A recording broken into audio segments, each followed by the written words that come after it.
Presentación 8. Les dije en la anterior presentación que quedaban 2, pero no quedan 2, quedan 3. El pan y el vino es la presentación 8 en este módulo 1.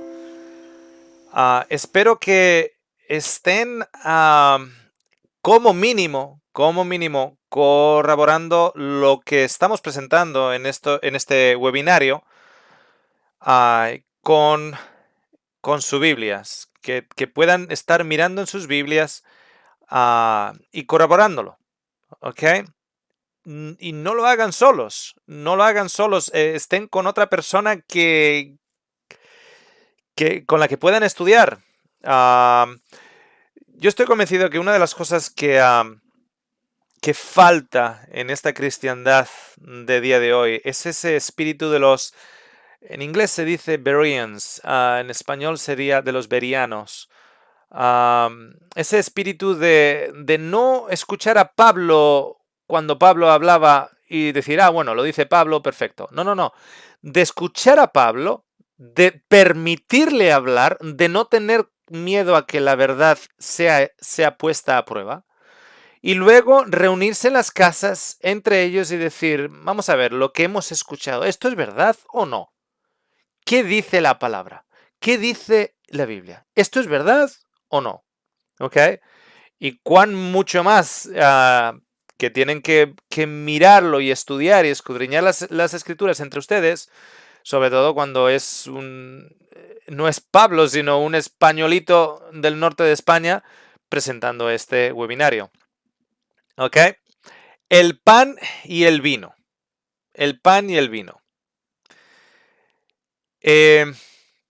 Vamos a mirar en el Nuevo Testamento en cuál es el contexto, cuál es la razón de existencia, digamos, del pan y el vino. Estos dos símbolos que se han convertido, digamos, en elementos sacrosantos, se han convertido hasta en medios de salvación. ¿Okay? Cuando digo medios de salvación, déjeme mostrarlo de esta manera. Recientemente escuché a una persona de una denominación protestante diciendo lo siguiente. Él estaba enfermo y llamó a los ancianos de la iglesia. Sí, el libro de Santiago, capítulo 5, nos dice que si alguien está enfermo, llamen a los ancianos de la iglesia para que sean ungidos con aceite y la oración de fe sanará al enfermo. La palabra sanar y salvar es la misma. Si se ha confesado sus pecados, serán limpiados. O sea, o bien es sanar o salvar, es la misma palabra. Entonces, esta persona me dice, bueno, yo llamé a los ancianos, vinieron a la casa, etcétera, y tomé comunión. ¿A qué se refería? Tomé vino normalmente sin fermentar, a no ser que usted pertenezca, digamos, a ciertas franjas del cristianismo. Por ejemplo, el catolicismo usa vino fermentado en el Nuevo Testamento y el Nuevo y el Antiguo Testamento, ambos. El vino fermentado era una representación de pecado, la fermentación del pecado. Por eso en la Pascua se utilizaba vino sin fermentar, porque no se podía encontrar nada de levadura en las casas, porque era una representación del pecado. Entonces, normalmente las iglesias evangélicas y protestantes, gran número de ellas, diferentes denominaciones, usan vino sin fermentar. Por el hecho de que, bueno, es lo que en la última cena de Jesús es lo que se utilizó, porque era la Pascua, y en la Pascua se utilizaba vino sin fermentar porque era una representación de que estábamos siendo limpiados del pecado, por una sangre pura, sin fermentación, sin pecado.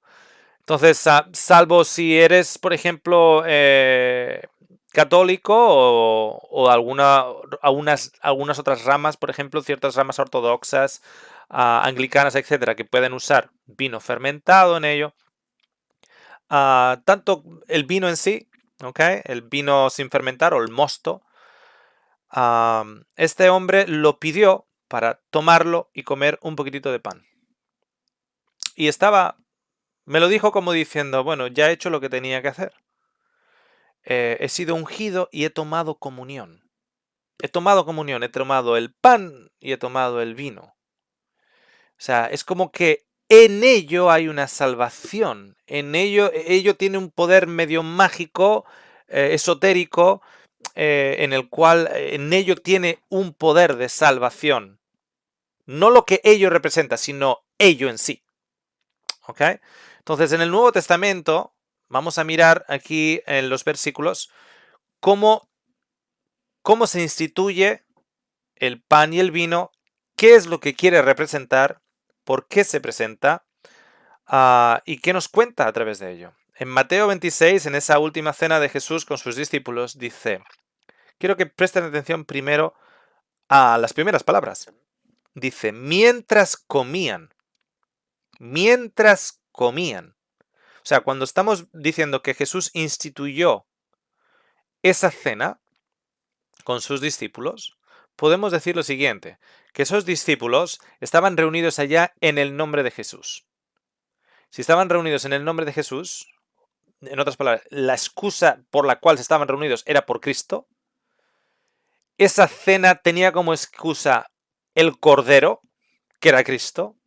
Entonces, ese grupo que se había reunido en la última cena, se podría decir que era una asamblea, era una reunión, era un grupo de gente con un mismo propósito, era una iglesia.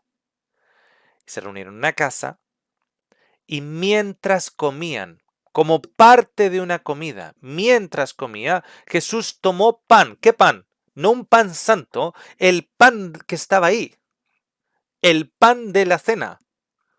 Tomó pan, no tomó el pan que está bajo una servilleta blanca,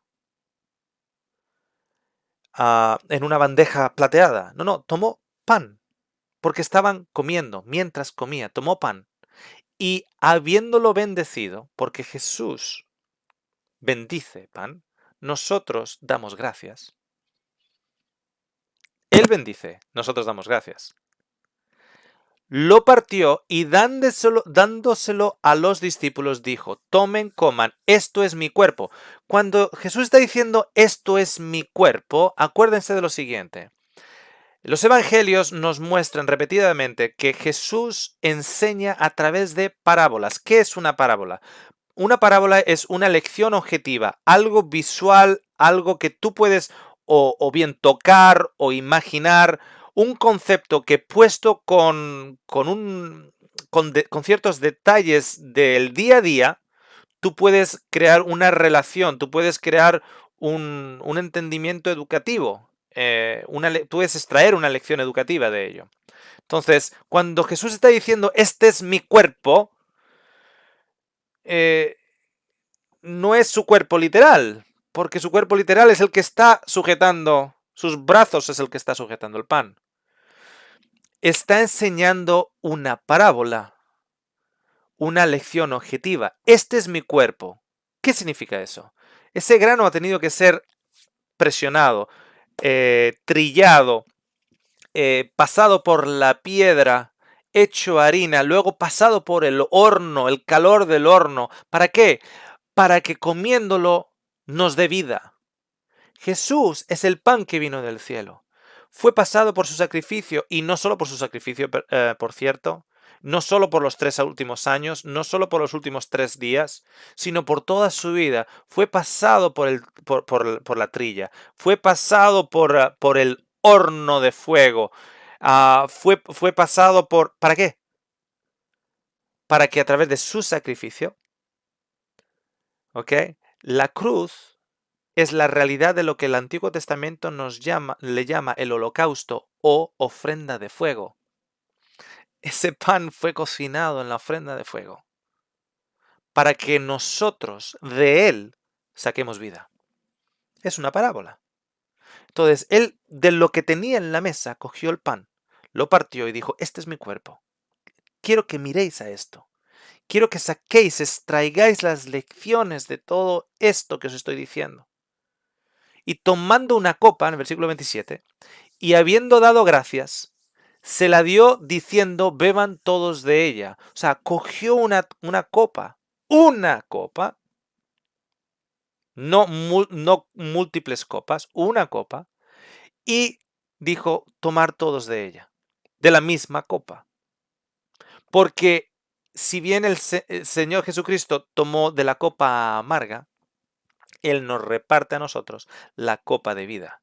Esta es mi sangre, derramada por vosotros.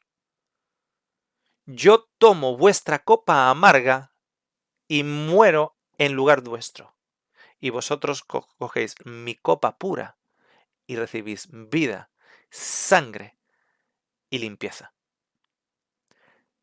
El Señor Jesucristo usa dos parábolas en, en ingredientes que estaban enfrente de Él.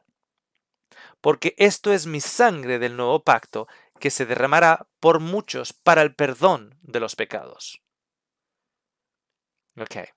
¿Dónde estaba la sangre de Jesús en ese momento? Estaba dentro de su cuerpo. Cuando está diciendo, esta es mi sangre, está usando el concepto educativo que Jesús ha usado por el resto de los 4 evangelios. Se llama parábolas. Ok. En Lucas nos lo cuenta de esta manera. Y tomando el pan, después de haber dado gracias, lo partió y les dio, diciendo, esto es mi cuerpo, que por ustedes es dado, hagan esto en memoria de mí. Hacer esto para acordaros de mí. Hacer esto para que esto os dé un recuerdo objetivo de mí. Una excusa para acordaros de mí. Cada vez que rompáis pan.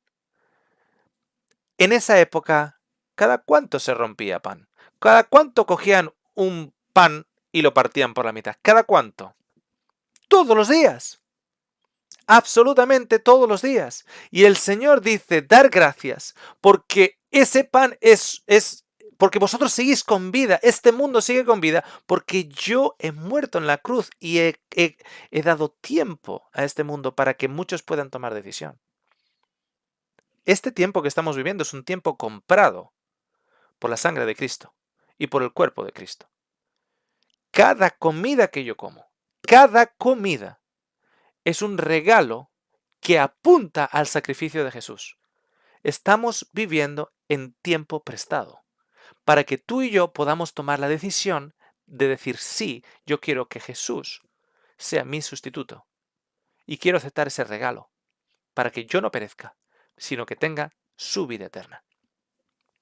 Entonces, diariamente era un recordatorio que hoy estamos comiendo, lo que hoy a día de hoy muchos de nosotros lo tomamos como, si es natural, ¿no? Se abre la nevera y se come algo. Hay pan. ¿Cuántos de ustedes que están escuchando, si pueden costearse el internet, se pueden costear el pan, el arroz y las patatas? Entonces, no, no apreciamos lo que significa. De hecho, nuestras comidas han perdido el valor educativo por el mundo de malgaste en el que vivimos. Porque nos llega ciertas cosas demasiado fáciles, aunque no lo parezca. Conozco muchísimas gentes que no tienen dinero para costearse grandes platos de comida y sin embargo tienen dinero para costearse muchas otras cosas. Entonces, el simbolismo de esa comida, para muchos de nosotros ha perdido, porque no nos damos cuenta de lo que significa que hoy he comido, porque Cristo me ha dado tiempo, porque Cristo me ha comprado tiempo y me ha proveído porque ha permitido que lluvia caiga en los campos y que esa comida llegue aquí. Y todo porque Él hace 2000 años atrás compró tiempo para que yo pudiera decir sí a Él. Y cuando me lo meto en la boca, hacer esto en conmemoración mía, hacer esto en memoria mía. Acuérdate de mí. No comas, como que no ha costado nada. El pan que estás comiendo no te ha costado $1. El pan que estás comiendo le ha costado a Jesús su muerte. La papa, la patata o la papa que estás comiendo no te ha costado $1. Esa papa ha costado la muerte de Jesús. Esa muerte es lo que te está permitiendo a ti poder comerla. Hacer esto en memoria de mí cada vez que os sentéis a la mesa y partáis pan, acordados de que estáis comiendo porque yo morí en la cruz. ¿Te das cuenta? En Hechos 2:42 dice lo siguiente, ya en el Nuevo Testamento, y se dedicaban continuamente a las enseñanzas de los apóstoles, a la comunión, al partimiento del pan y a la oración. La comunión no como un ritual litúrgico, la comunión como el verdadero sentido de la palabra comunión, en vivir en comunidad, interrelacionarse de una manera comunitaria, en comunidad, partiendo del pan y la oración. ¿Por qué? Porque comían con esa, con esa reverencia interna, con ese darse cuenta de que, wow, no me pongo a llorar comiendo esto simplemente porque me doy cuenta que es Cristo el que me está alimentando a través de su sacrificio. De hecho, en la iglesia de Corintios, cuando se reunían, había un grupito en una de esas iglesias en Corintios, porque en Corintios había como 4 o 5 grupos. Pero había uno de ellos que era parecería estar más en problemas o más problemático. Y se reunían, había algunos que se reunían y la excusa no era vamos a reunirnos y tenemos a Cristo como excusa. No, vamos a reunirnos por reunirnos, vamos a comer por comer. Para glotonería, no para darnos cuenta que estamos comiendo y es un regalo de Dios. No para darnos cuenta que vamos a utilizar esta oportunidad para acordarnos, para hablar de Cristo, para acordarnos de que le debemos nuestra vida a Él. No. Vamos a reunirnos para comer. Vamos a reunirnos para glotonear. Y como la excusa no era Cristo y la excusa era glotonear, el caso es lo que ocurría es que muchos llegaban antes. Y empezaban a comer. Y para cuando los otros llegaban más tarde ya no había comida. Así que muchos estaban totalmente llenos y otros se iban a casa hambrientos. Fíjate lo que dice en Primera de Corintios 11. Por tanto, cuando se reúnen, esto ya no es comer la cena del Señor, porque al comer cada uno toma primero su propia cena y uno pasa hambre y otro se embriaga. O sea, uno iba ahí a comer de todo y el otro pasaba hambre. Y Pablo dice, esto no tiene que ser así. Te voy a hacer la pregunta.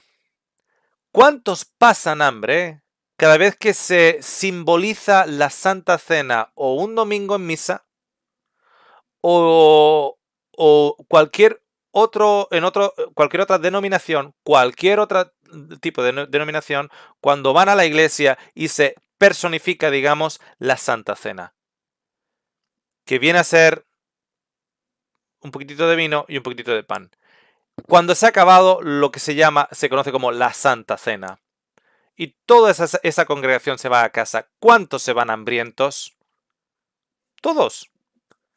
¿Ok? Vamos a mostrar un número de imágenes. Aquí tenemos un sacerdote, un cura católico con lo que llamamos lo que ellos llaman la hostia sagrada, que vendría a ser ese pan.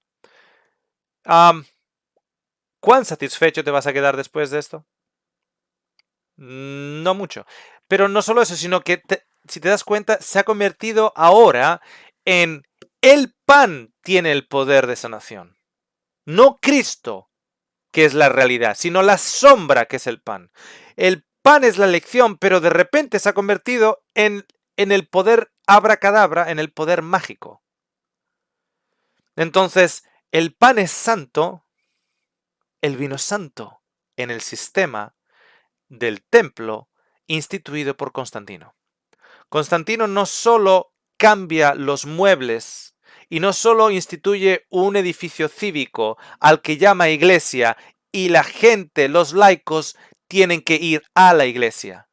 Todos sentados mirando hacia adelante, hacia una persona que es la única autorizada a tocar el pan y la única autorizada a tocar el vino. Ah, pero el pan ahora es santo. El pan en este contexto de templo, el pan deja de ser una lección objetiva. El pan deja de ser una parábola, se convierte en Cristo mismo. Entonces, el comer de ese pan, no como parte de una comida, para nosotros aprovechar de pensar que debemos nuestra vida a Cristo. No, no, no, no. No como un nivel educativo, sino como una salvación en sí. Entonces el feligrés está salvo si come de ese pan. Y está salvo si bebe de ese vino.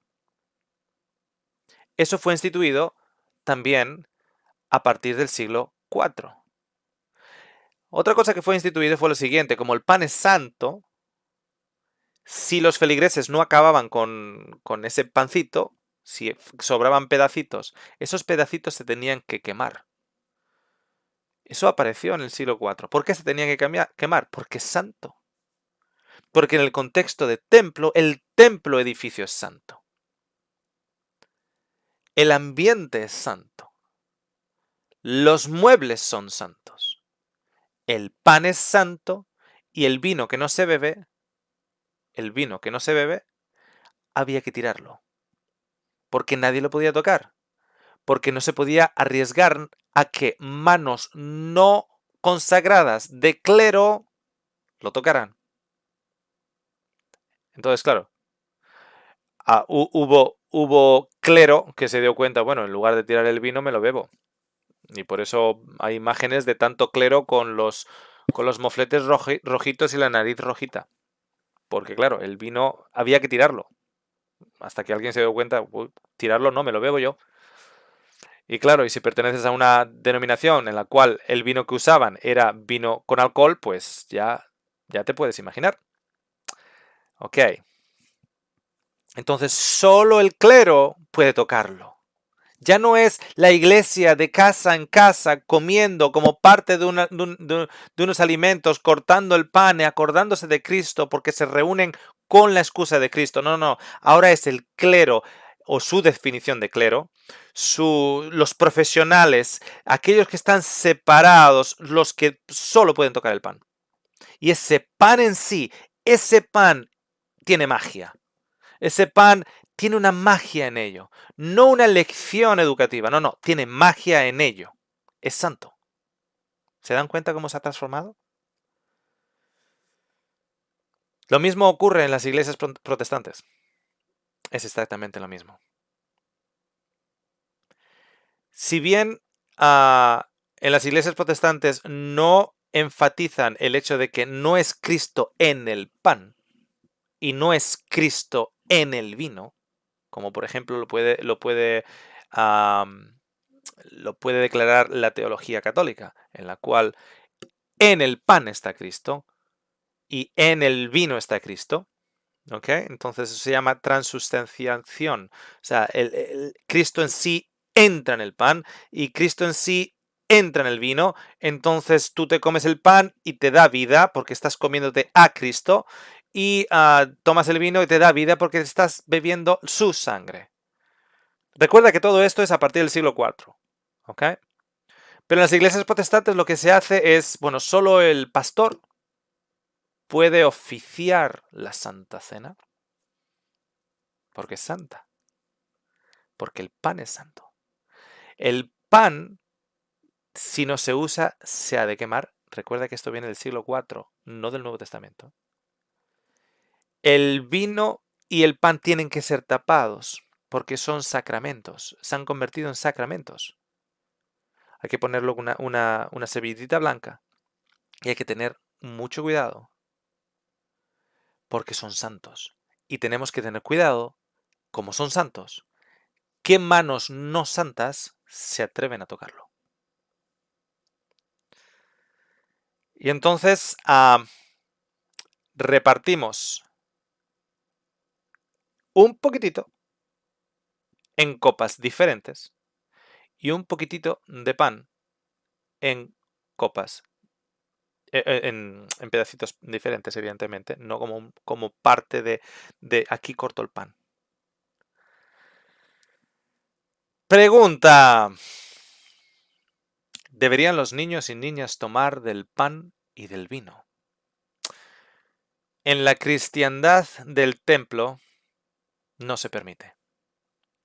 ¿Por qué no se permite? Porque el pan se ha convertido en santo, porque el vino se ha convertido en santo, porque el templo, el edificio se ha convertido en santo, porque la presencia del Señor está en ese edificio de una manera especial. Y en la liturgia en una manera especial. Por lo tanto, los niños no se les permite en la cristianidad de templo ser parte del pan y el vino, porque el pan y el vino se han convertido en elementos sacrosantos. Han dejado de ser una parábola, han dejado de ser un objeto educativo. En la cristiandad del Nuevo Testamento, en una casa, alrededor de una mesa, como parte de una comida, en comunión con otras familias que han respondido a la llamada de salvación, sí se permite, porque es algo natural y lógico. Totalmente natural y totalmente lógico que si tú te reúnes con otras familias con la excusa de juntarnos porque estamos agradecidos de que el día de hoy nos lo ha dado Cristo, la comida de hoy nos la ha dado Cristo, y cogemos y partemos un pedazo grande de pan que está en la mesa y lo vamos pasando. Y hay un niño pequeño que coge ese pan y se lo mete en la boca. ¿Sabes lo que el niño va a decir? Papá, papá, ¿por qué hacemos algo diferente o algo especial cuando partiste el pan? ¿Por qué? Y es la excusa perfecta para educar a ese niño en el sacrificio de Cristo. Es la excusa perfecta porque el pan y el vino se convierten en instrumentos educativos para nuestros hijos, pero solo en el contexto del Nuevo Testamento. En el contexto de templo, no. Yo crecí en la iglesia católica, crecí en España y como español, pues bueno, es lo que hay. No hay mucha lección, por lo menos no cuando yo crecía. Entonces, yo tenía 8 años y todavía no podía tomar del pan y del vino porque no había hecho lo que se llama la primera comunión.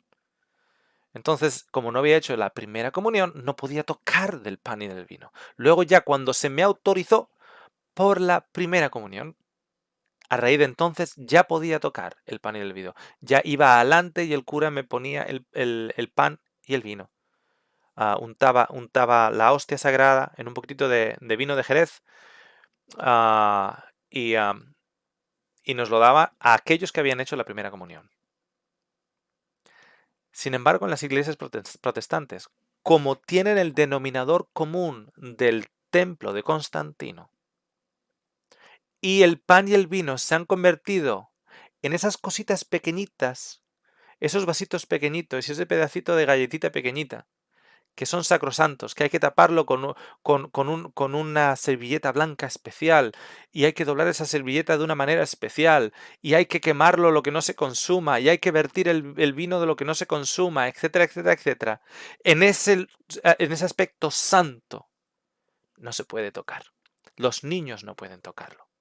Entonces, resulta que crea una contradicción en la psicología teológica del niño. Porque por un lado, una hora antes se le dice al niño que Jesús ama a los niños y que Jesús dice dejar que los niños vengan a mí, y los símbolos educacionales que Jesús ha dado, los niños no están autorizados a tomarlo. entonces se convierte en una contradicción enorme. Y cuando empiezas a añadir ese tipo de contradicciones a otro tipo de contradicciones, a otro tipo de contradicciones, cuando ese niño tiene 16, 17, 18 años, se da cuenta que ¿qué clase de religión es esta si no tiene sentido para nada? Y efectivamente, porque el contexto es en pieles viejas, la sangre nueva de Cristo no entra, no encaja y se derrama. Entonces, en ese templo ya no hay sangre de Cristo y el templo en sí se cae a pedazos en la estructura para la mente de un joven que por 15, 16, 18 años no ha sido capaz de reconciliar los mandamientos y formas y liturgias del hombre con un Dios que derramó su sangre por él. Ahora sí que nos quedan dos, el 9 y el 10. Espero que se animen.